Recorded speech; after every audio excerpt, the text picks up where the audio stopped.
Welcome to Spinning Back Clique each week here at MMA Junkie. We take a spin through the biggest headlines in the sport. This week it's Nolan King from out in Boston, Matthew Wells from the great state of Texas, and gorgeous George Garcia from MMA Junkie Radio in Las Vegas. So let's get things started, guys. This past weekend saw a couple of incredible bantamweight main events in both the UFC and Bellator. But let's start with Sergio Pettis, who had a tough time with Kyoji Horiguchi, but ultimately delivered a knockout of the year contender to retain his bantamweight title. Now, that belt is going to go back up for grabs next year in an incredible bantamweight Grand Prix. So I'll ask you this. Is Pettis the odds-on favorite to retain the belt all the way through the tournament? If not, where's your money going? Let's put 4 minutes on the clock. Nolan, kick it off. Well, first and foremost, I just want to say that this was such a good call by Bellator. When I asked Scott Coker at the post-fight press conference, like, why did you choose this division? I felt kind of stupid because it was the right call. It was the obvious choice. It was the one to pick. A lot of great fighters in this field, and bantamweight just across the board in all of MMA. I mean, we look at the UFC's division too; it's killing it. So I think it was definitely the right call from Bellator there.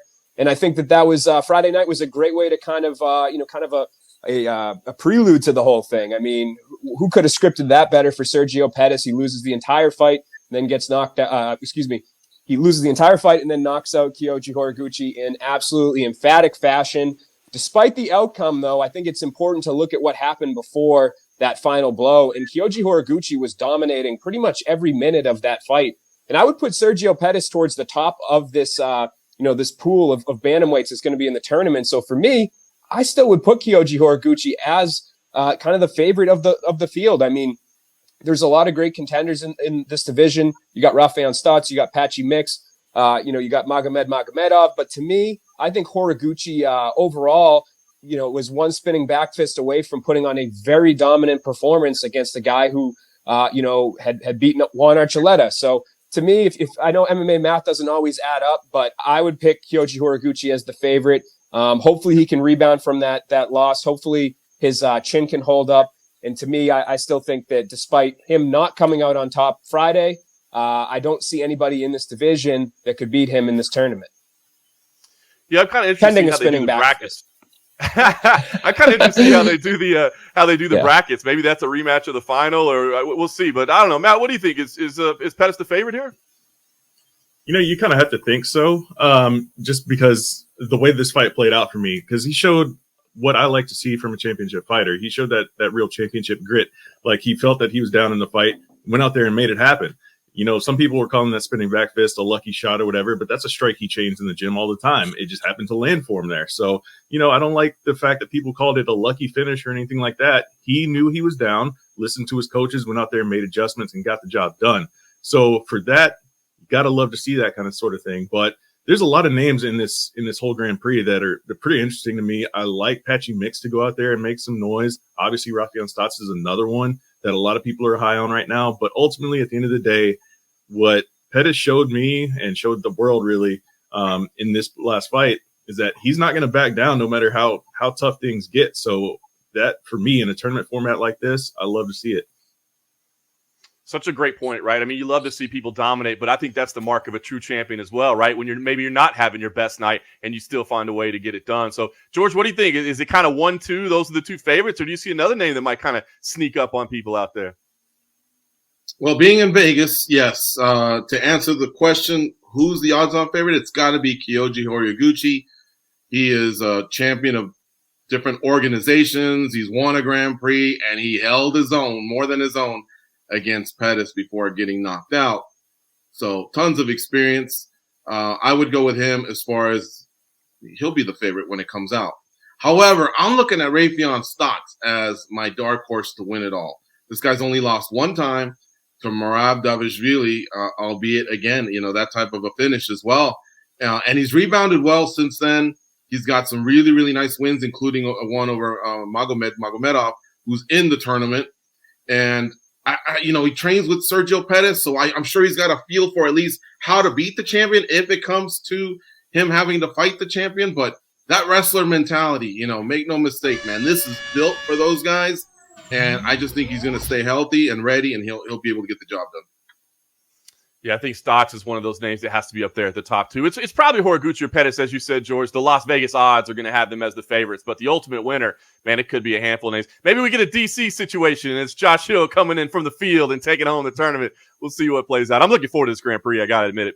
Guys, meanwhile, over in the UFC, Jose Aldo proved he's still very relevant at 135 pounds with a clear-cut decision win over a very game Rob Font. Now, after the fight, Aldo said a matchup with TJ Dillashaw appeals to him next while we wait on the unification bout between Aljamain Sterling and Petr Yan. So, I mean, just a ton of great names up there at the top of that division in the UFC as well. But remember, it was Scott Coker who said Bellator's Grand Prix is the one that's going to find out who the world's best 135-pounder really is. So my question to you guys is Scott Coker right?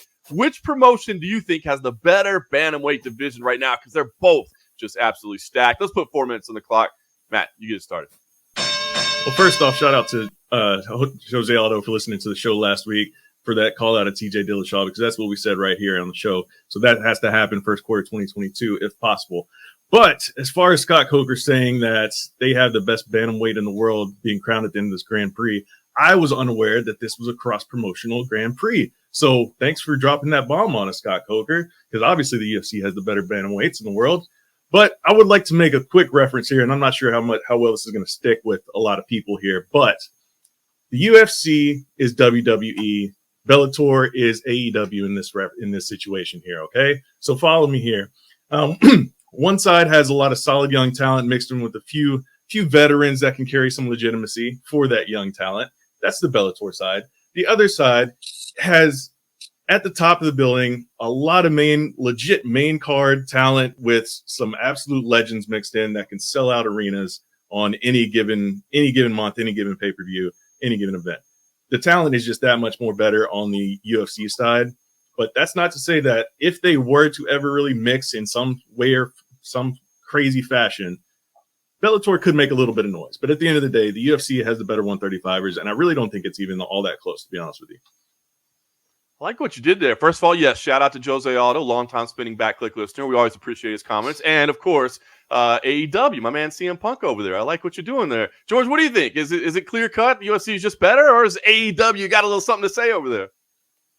It's clear-cut. The UFC has the better bantamweight division. I see what Scott Coker's doing. It's his job as a promoter. But he had a better case, for example, when it was Corey Anderson coming out of the UFC, and he came out with some momentum and with some great wins over guys that were doing great stuff in the UFC. However, this is a different case. Pettis didn't exit that way. All respect to Pettis, and he accomplished what he did over at Bellator, including last week's win. But remember, he exited on a loss to Rob Font. So it's a little bit different of a sell. What I will say is this: even though the UFC is deeper and better, I'm more excited about 2022's bantamweight division over at Bellator than the UFC in a way, because I love Grand Prix. There's no politics involved. You win, you advance. You know, you get to kind of create your path, I guess, and we kind of have an idea of when these fights will take place. Plus, $1 million G's. Tell me people don't keep an eye on that. We just interviewed Brad Tavares the other day, and he was jelly of Shoeface, Antonio Carlos Jr., winning $1 million over at PFL. Remember, Brad Tavares gave him a loss on the way out, and he was like, wow, that's a big payday. He was happy for him, but still, he was keeping an eye on it. So I just love the Grand Prix. I love the $1 million at stake. I love that they defend it every time. The UFC, that's something they need to sort out, man. Just kind of like, who's the flavor of the month? Who makes us more money? You know, who are we not bickering with? That's the part that sometimes agitates me. Yeah, it was funny. I was going to wonder if anybody would bring up the fact that Scott Coker said the same thing with the light heavyweights. Like you said, he's doing his job, right? You can't prove he's not. So what do you think, Nolan? Is he just being a promoter and have a little fun with it, or is there at least a case to be made? Yeah, I think he knows what he's doing. And to be honest with you, I kind of viewed that as like him pulling a quote from like the Scott Coker Greatest Hits CD, because I mean, he said that before with light heavyweight, and it got a reaction out of people. It was something new. It made headlines. It was something he was able to repeat. And to be honest with you, I think as time went on, his case kind of became stronger. So that was great at the time, but I don't think bantamweight would be the division to just kind of toss that out there again. I mean, if he's going to start saying that about every single, division that he has, I think it kind of loses meaning. And sure, he's a promoter. I mean, if you ask him the question straight up, what is he supposed to say? No, I think the UFC has, a better division. But for him kind of to offer up that thing that he said about light heavyweight, I think it was just kind of a swing and a miss. And I think that, it's probably because he saw that reaction that the light heavyweight comments made a year ago or whenever that was that he started talking about that. Yeah, I'll tell you what, I think you guys laid it out pretty perfectly. I mean, the Grand Prix does. I'm going to be honest, it really, really excites me. I'll tell you what is cool to see is just how many good 135-pounders there are in both divisions, right? I mean, there's some real talent in both those classes, in both those organizations. So should be a fun division in 2022. We guys, Jake Paul was set to box Tommy Fury later this month in a fight that we weren't going to have to care much about because we're MMA Junkie and there's no MMA names there, right? But now Fury's out and Tyron Woodley is getting the rematch that he has been campaigning for since their first meetings. That's right, guys. Just when we thought we were out, they pulled us right back in. So now that it's a reality, how excited are you for this fight? And is there any way it goes differently than the first time we saw it? Let's put 4 minutes on the clock. George, you get started. Well, I'm clear about saying that I'm not the biggest fan of the Paul brothers. They've slowly grown on me because, make no mistake, they do train in boxing. Lots of eyeballs on them. But one thing they've gotten me to do is cheer against them, and I don't want to miss one of them getting iced. All right. Floyd, by the way, should have handled that, but he didn't. But so that's why I'm going to be in this, because look, Woodley's gone the 8 rounds before. He doesn't have to get to 170 or 171. He has to get down to 192. You could tell it's off season for Woodley if you look at the Instagram. There hasn't been much hidden on the mitts. He did it 4 days ago. Looked pretty good, pretty sharp, but still not in optimal shape. So that's one benefit you got to give to Jake Paul. You know, he's taking the fight on 12 weeks notice with a different opponent, but he's been in a training camp. So, but, you know, Woodley, like I said, when you cross 8 rounds of boxing, you got to feel good about yourself. That'll give him a little bit of confidence. One judge gave it to him. That'll give him a little bit of confidence. He tasted Jake Paul's power. That'll give him a little bit of confidence. So, yeah, I'm excited because it's still MMA versus boxing for me. I don't take it as personal as others, but I'm still team MMA. So, yeah, I guess I'll watch it. It's so funny, right? Because when Tyron first started calling for the rematch, I think we all said, no disrespect, Tyron, but I don't really necessarily want to see it again right now. But now that it's here, like you said, it's kind of our guy still, right? I mean, we want to back him. We want to see the MMA guy do good. So, Nolan, what do you think? Are you excited for this one? Do you see a different result in the cards? I'm not that excited, and I don't see a different result. So kind of a double whammy there. I kind of feel like I should take the blame. I just had tweeted the other day off of Matt's interview with Woodley in Texas at the Triad Combat Show that Woodley's talking about, you know, he's kind of moving on. He had big opportunities down the line. And I said, oh, we're in agreement. You know, it's time to move on. We don't have to keep talking about this rematch that shouldn't happen. And here we are. It's Monday morning and the rematch is back on. So for me, I'm just not all interested in it. I just don't think that there was ever a reason for it. I understand, obviously, short notice. They need somebody on, you know, a couple of weeks. The options that are there, they can throw it back. But for me, I just don't think there's anything to really prove here. I mean, we saw what happened the first time. It wasn't a close fight. It was, in my opinion, either scoring wise or, you know, Jake Paul just in general, if you were to look at the fight as a whole, I thought he just kind of outpointed Woodley from start to finish. So for me, I'm not that excited for it. I'm probably more excited for Frank Gore versus Darren Williams, to be honest with you. That's my kind of freak show. I enjoy that sort of stuff. But yeah, I don't know. It's going to be something I watch, but am I like, you know, going to be thinking about it all day on December 18th? Excited to turn on Showtime? Probably not. Oh, man. More excited for Gore versus Williams. All right, Matt, you just talked to Tyron. What do you think? Is he going to pull the trigger this time? Can we get excited? And he's going. What did he tell you behind the scenes? How are you feeling about this?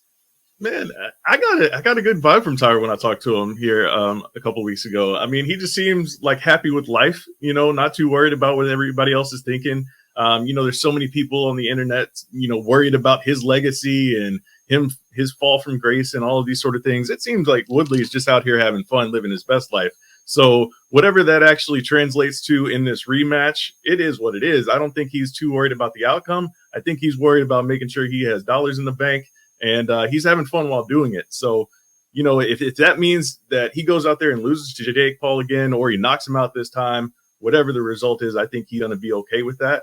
And I think we all should be as well. I don't think that we should be as concerned about his legacy outside of MMA in these sort of like crazy fights like that. You know, if the guy is out there making money and having fun, and he's not getting hurt by doing it or not hurting anybody else, I mean, why not? Let's have fun with it. You know what? I agree with that. I think that's very well said, right? I think there are a lot of people that are worried about tarnishing a legacy or what have you. I mean, at this point, Tyron said, look, I've moved on. This is the next phase of my career. I'm doing something different, and he's getting paid for it. And maybe I'm the sucker in the room here, but I'm fired up. I think he's going to pull the trigger this time, guys. No more Frozen One. The Chosen One is going out there. He's going to get it done this time. I'm backing our guy, all right? Because the UFC's final pay-per-view this year takes place this week with UFC 269, and it's two veterans atop the bill with Charles Oliveira versus Dustin Poirier for the lightweight belt. Now, both these guys, they are so deserving of the spotlight after their journeys in the sport. But I want to ask you, who's got more on the line here? It's been a long way for both these guys to build to this point, right? Nobody wants to lose a title fight, but who really might be feeling the pressure on Saturday night? Let's put 4 minutes on it. Nolan, kick it off. Yeah, I think Dustin Poirier definitely has more pressure on his shoulders. I think just coming out of the McGregor trilogy, coming off of those 2 wins, it seemed like everyone, Dustin was obviously in the spotlight more. Those are huge fights, but everyone's kind of, talking about him more coming into this fight than Charles Oliveira, who also had, who had the biggest moment of his career, the title clincher after all those fights in the UFC. But it still seems the storyline is about Dustin Poirier. Will Dustin Poirier finally be able to do it? Dustin Poirier's been here before and it didn't work out. Dustin Poirier's improved so much. This is his time. Is the McGregor fight on the other side of this for him? All this sort of stuff. There's just so much attention on Dustin. And that's no offense to Charles. He's obviously a great fighter, but, we know the fight game is kind of, pushed along by popularity, and popularity drives the sport, and Dustin's the person that people are talking about right now.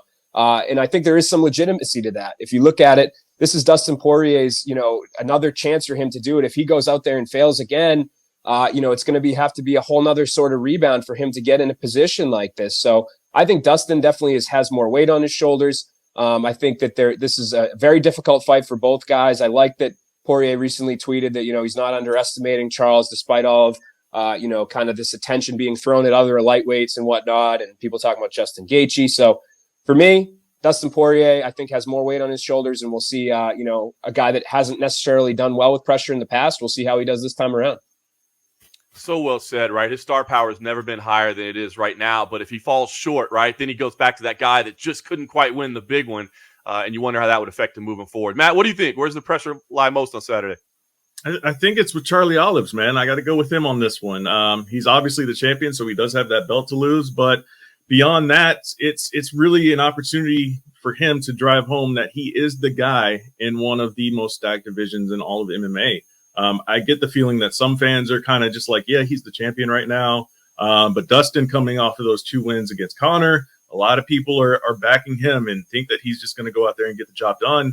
And I think that's just more pressure for Oliveira here. I think that he really has that opportunity to grab a lot of attention here, especially if he goes out there and gets a finish over Dustin, which would be really impressive.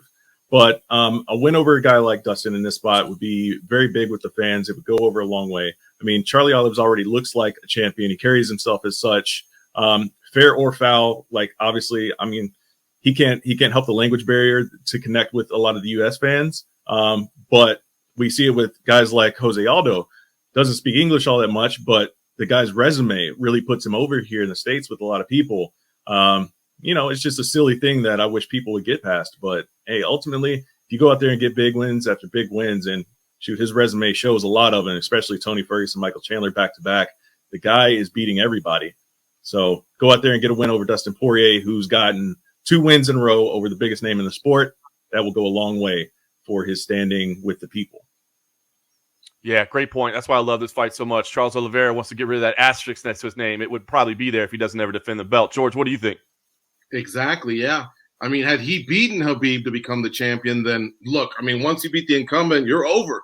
But it was a vacant title, and he beat a tough Michael Chandler, former champion over at Bellator. Great fight. But yeah, the title defenses will kind of help him a little bit, cement that this 2.0 Charlie Olives is the real deal. I mean, look, he's legit. He's the champ. Take nothing away from it. But my answer to the question is it's Dustin Poirier. I still feel like Dustin Poirier wanted to be a world champion more than he wanted to be a millionaire. It's just that the Conor McGregor opportunities was too much for anyone to pass up, and that's why he jumped on them both. But you could just tell, even when he won that interim belt, the mission wasn't accomplished. He wants to be undisputed.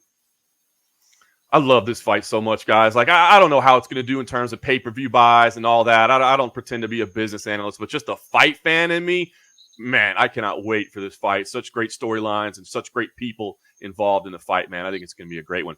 But outside of the main event, right, UFC 269 is absolutely stacked. So I want to ask you, we laid out why the main event's going to be so fun, but what are you looking forward to outside the headliner? Give me one fight that you're most got your eye on this weekend and tell us why. Let's put 4 minutes on the clock. Matt, you can go first. Well, I'm not going to go too far down the card. I'm going to stick right in that main card. Co-main event, Amanda Nunes and Juliana Pena. That is the fight for me I'm most looking forward to. Not because I think it's going to be a crazy, incredible, like competitive fight or anything. It could very well be that. But all of the trash talk over the years has finally led to this. We're finally getting it. Juliana Pena has talked so much trash for, it feels like, 10 years now. We're finally getting the fight to happen. I mean, she got on the mic in Houston and was asking Dana, where's Amanda at? Well, she was dealing with COVID, which I think was a little bit too much, a little bit south of the border there with the trash talk. But Amanda this whole time has just been like, look, you had opportunities and, you kind of squandered them. I mean, Juliana Pena's traded wins and losses over her last, 5 or 6 fights. So, I mean, she's finally getting that opportunity. So we will get to see the Lioness finally silence, one of her biggest trash talkers in her entire career. Which is what I think will happen. But, yeah, that's what I'm looking forward to the most. I love it. Hey, listen, as far as I'm concerned, family, race, religion, that's off. Can't do that. But COVID, I mean, that's fair game. You can throw COVID out there. But listen, a Juliana Pena fight week is always fun. So I'm definitely looking forward to seeing if she keeps that same energy this week. We'll see. George, what do you think? What do you got circled on the lineup? Well, John, this will hit home with you. I mean, remember back in the day how much we used to talk about 125 pounds. We could only get that at Tachi Palace. They had the best flyweights in the world. And then, of course, finally the UFC came around and said, you know what? They're onto something over there. So Kai Kara France versus Cody Garbrandt has it all for me. Look, of course, all the divisions, lightweight, featherweight, they just get more athletic and quicker. But these flyweights are something else, man. They literally make even scrambles exciting. And I think it's going to be the proper setup for the 2 title fights. Cody Garbrandt is one scary mofo. That performance he put on with Dominic Cruz is just something I'll never forget. And if he's hitting his stride like that as a flyweight, albeit 10 pounds lighter than the fight I just referenced, but if he can do something like that, I'm telling you, that guy's pretty special. Now, since then, he has had some rough bouts that didn't go his way. Those controversial fights versus TJ Dillashaw, a horrible bout versus COVID. But I'm really, really anxious to see what his debut is going to be like at flyweight. And standing on the other side is Kai Kara France, who's punched the clock, paid his dues in that division, helped resuscitate that division that almost went away. And, of course, he's part of that city kickboxing team that always comes in prepared and ready for battle. So that is the one I got circled. Yeah, I mean, if it's a vintage Cody Garbrandt, what a addition that would be to the flyweight division. I'm looking forward to that, and you can't take away from Kai Kara France. I wonder if anybody's made the no carbs joke for Cody Garbrandt. Like, he's looking kind of lean right now these days. That'll be his new nickname. Nolan, what do you think? You got one on the board that you're looking to most?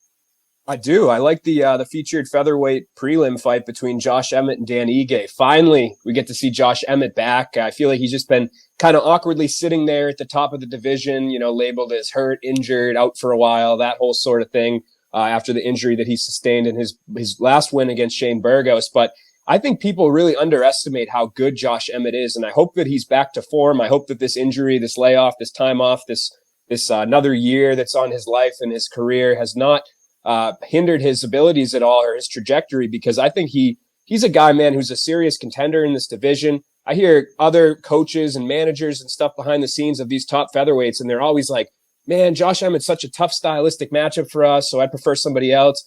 He's just a tough matchup for everybody. He's so well-rounded. I'm interested to see what he does against Dan Ige, who needs a win. He needs another marquee win to add to his resume. Man, all great fights that were named there. And if you think about this, all those fights we talked about, we didn't talk about Jeff Neal, Santiago Ponzinibbio. We didn't talk about Sugar Sean O'Malley getting back in action against Raulian Paiva, who's a dangerous contender there. We didn't talk about Dominic Cruz versus Pedro Munhoz. Tai Tuivasa's getting in there trying to do a shoey against Augusto Sakai. I mean, come on, man. This thing is going to be a fantastic card. I cannot wait for UFC 269. That is going to cap off a busy weekend in the sport of mixed martial arts. And, of course, with everything that happens, we'll talk about it all next week on Spinning Back Clique.